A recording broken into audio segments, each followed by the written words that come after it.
নমস্কার, আমি ময়ূরাক্ষী ঘোষ, মালদা মেডিকেল কলেজের ইন্টার্ন ডক্টর। আমার সাথে অত্যন্ত নিন্দনীয় একটা ঘটনা ঘটে, যার জন্য আমি বাধ্য হয়ে ভিডিও করতে বাধ্য হচ্ছি। 21 তারিখে আমি সার্জিক্যাল ট্রায়ালে আমার পোস্টিং ছিল। তখন আমার কোইন্টার মোহাম্মদ মিজানুর রহমান ছিল। প্রচন্ড ভিড় ছিল সার্জিক্যাল ট্রায়ালে। আমি প্রচুর পেশেন্ট দেখছিলাম, কিন্তু আমার কোইন্টার পেশেন্ট দেখছিল না। তো আমি ওকে রিকোয়েস্ট করি বারবার যে তুই পেশেন্ট দেখ। তার রিপ্লাই তো আমাকে লিটারালি অ্যাবিউসিভ ল্যাঙ্গুয়েজে গালাগালি করে। তারপর আমি ওকে বলি, আমি তাও শান্ত থাকি, তাও আমি ওকে বলি যে ঠিক আছে তুই পেশেন্ট দেখবি না যখন, তুই অ্যাটলিস্ট পিএইচডি লেখ। বাট ও সেটাও লিখতে না চাইলে ও আমাদের ইউনিটের দাদাকে ফোন করে। And in the mean time আমিও দাদার সাথে কথা বলি। তারপর আমি যেহেতু দাদাকে বলি যে দাদা ও পেশেন্ট দেখছে না, তো আমার থেকেও ফোনটা স্ন্যাচ করে, এরকম অ্যাগ্রেসিভলি স্ন্যাচ করে যে আমাকে এখানে হিট করে। এই জায়গাটা পুরো আমার লাল হয়ে গেছিল অ্যান্ড এখানে পুরো গরম হয়ে গেছিল, আর ইভেন আমার চুল পর্যন্ত ছিঁড়ে চলে যায়। এরকম ভাবে স্ন্যাচ করে। আর সেটা শুধু আমার কথা না, মিজানুর ইভেন প্রত্যেকটা জায়গায় সেটা স্বীকার পর্যন্ত করেছে। এই ঘটনাটা হওয়ার পর আমি অত্যন্ত ডিভাস্টেটেড হয়ে যাই পেশেন্ট পার্টির সামনে। তাই জন্য আমি ইমিডিয়েট ট্রায়ালস থেকে তখন বেরিয়ে চলে যাই।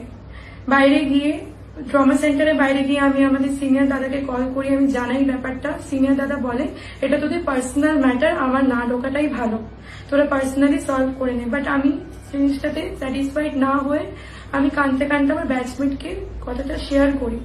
আমার ব্যাচমেট তখন আমাকে সাহায্য করার জন্য আসে ট্রায়ালে। মিজানুরের সাথে কথাবার্তা বলার চেষ্টা করে, বাট মিজানুর কিছুতেই অ্যাগ্রি করে না। তারপর ওকে বলা হয় ডক্টর রুমে গিয়ে নিয়ে যাওয়া হয়, ওখানে গিয়ে কথা বলা হয় ওর সাথে। এই ম্যাটারটা ওখানেই শেষ হয় না। বিকেলে আমার যে বন্ধু আমার সাপোর্টে ওখানে কথা বলতে এসেছিল, তাকে মিজানুর রহমানের বাড়ির লোকেরা লিটারেলি ফোন করে থ্রেট দেয়, গালাগালি করে, যেটা রেকর্ডিং আমাদের কাছে আছেও। ওরা বলে যে 10-12 জন লোক নিয়ে এসে ওরা এখানে এসে আমার ব্যাচমেটকে মারবে, কারণ ও মিজানুরকে ওভাবে বলেছে বলে। আমি প্রচন্ড ট্রমাটাইজড হয়ে যাই ব্যাপারটা নিয়ে। তাই আমি এমএসভিপি স্যারের কাছে যাই। আমি স্যারকে বলি যে স্যার এসব হয়েছে। স্যার মিজানুরকে ডাকে। মিজানুর এর সাথে সবকিছু সর্ট আউট হয়ে যাবে সময়। মিজানুর আমাকে সরি বলে দেয়, আর আমার ব্যাচমেট আর মিজানুরের মধ্যেও জিনিসটা সর্ট আউট হয়ে যায়। তারপর হঠাৎ করে আমার পরের দিনও অ্যাডডে ছিল। আমাকে অ্যাডডের মাঝখানে বিকেল 5টার দিকে, পরের দিন মানে 22 তারিখে বিকেল 5টার দিকে আমাকে কল করা হয় প্রিন্সিপাল অফিস থেকে যে আমাকে ডাকা হচ্ছে। আমি যখন প্রিন্সিপাল অফিসে যাই, ওখানে মোটামুটি 30-40 জনের মতো লোকজন ছিল। আমি জানিও না ওরা কোথা থেকে কখন এলো।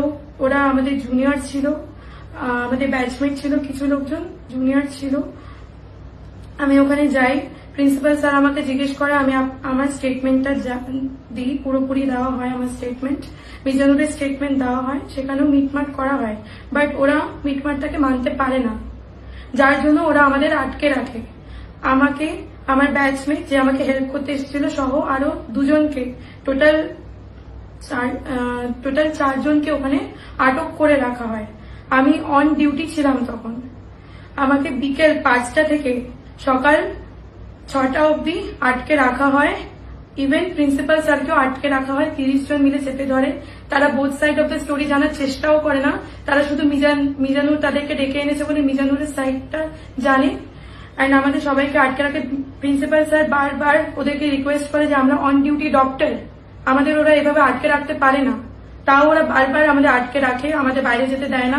ইভেন মিজানুরের বাড়ির লোকও এসেছিলেন, একজন মহিলা এসেছিলেন। প্রচন্ড ঝামেলা হচ্ছিল, ধাক্কাধাক্কি হয়। আমি ওখান থেকে এসকেপ করে বেরিয়ে যেতে চাই দরজা দিয়ে, বাট ওই মহিলা আমাকে বেরোতে দেন না। প্রিন্সিপাল অফিসের ভেতরে ঘটে এই ঘটনাগুলো।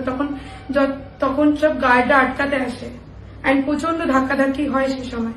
তারপর আমাদের বসিয়ে রাখা হয় যে আমাদের বেরোতে দেবে না। 12 ঘন্টা পর্যন্ত আমাদের বসিয়ে রাখা হয়। এখন আমি স্ক্রাব পরে আছি, মেয়ে স্ক্রাব পরেই বসেছিলাম 12 ঘন্টা। কোনো সেখানে খাবার দাবার আমরা খাইনি। আমরা লিটারালি আমার 2 দিন ধরে অ্যাডডে চলছিলাম, অসুস্থ ফিল করছিলাম, তা আমাকে যেতে দেওয়া হয়নি। প্রিন্সিপাল স্যারও বারবার ওদেরকে রিকোয়েস্ট করেছে যে আমাদের ছেড়ে দিতে। যেহেতু প্রিন্সিপাল স্যার জিনিসটা আমাদের উপর দিয়ে দিচ্ছে না, আমাদেরকে পানিশ করেনি, ওই জন্য প্রিন্সিপাল স্যারকে আটকে রাখে যে আইদার প্রিন্সিপাল স্যার আমার ব্যাচমেট যে ফাইট করেছে আমার জন্য অপরাধের জন্য ফাইট করেছে তাকে সাসপেনশন দেবে আর না তো প্রিন্সিপাল স্যার রেজিগনেশন দেবে সেটা বলা হয়।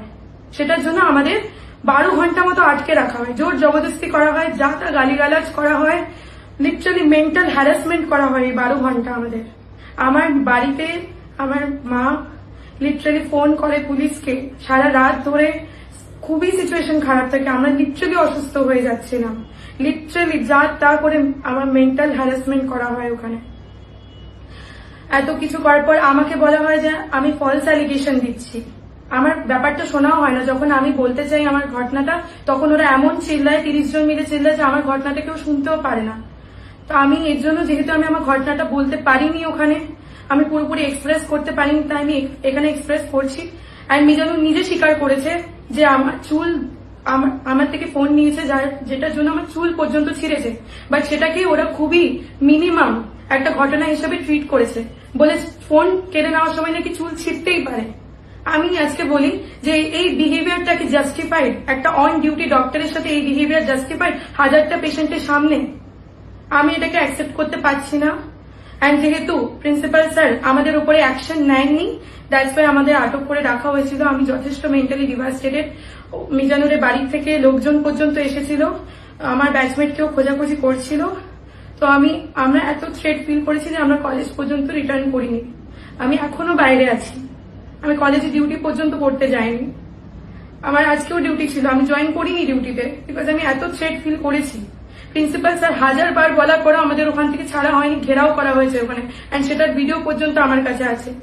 আর আমার ব্যাচমেটকে যে মিজানুরের বাড়ির লোক অ্যাবিউসিভ ল্যাঙ্গুয়েজে গালাগালি করেছে, যা তা কথা বলেছে 8 জন 10 জন লোককে নিয়ে এসে ওকে মারবে, সেটারও আমাদের কাছে অডিও রেকর্ডিং আছে। আমি চাই মিডিয়াতে এই ঘটনাটা যাক, কারণ কি আমি এটা বিচার পেতে চাই। আমি আজকে একটাই প্রশ্ন রাখছি সবার সামনে, যে একজন মহিলা ডক্টরের সাথে এই বিহেভিয়ারটা কি অ্যাকসেপ্টেবল? একটা পুরো ভর্তি পেশেন্টের ট্রায়াজে মহিলার চুল ধরে টানা, হিট করা, এটা কি জাস্টিফাইড বিহেভিয়ার? আমি যখন আমার কথা প্রিন্সিপাল স্যারের সামনে রাখতে চাই, তখন মোহাম্মদ জিশান শেখ, অন্তু নন্দী, হাফিজুল শেখ, অঙ্কিত সরকার, দেবস্মিতা রয়, পৃথা রয় সহ আরো 30 জন চিল্লাচিল্লি করে এবং আমাকে আমার কথা রাখতে দেয় না। তারা বিভিন্নভাবে নোংরা কমেন্ট পাস করে, নোংরা স্লোগান পাস করে, গালিগালাজ করে প্রিন্সিপাল অফিসের মধ্যে।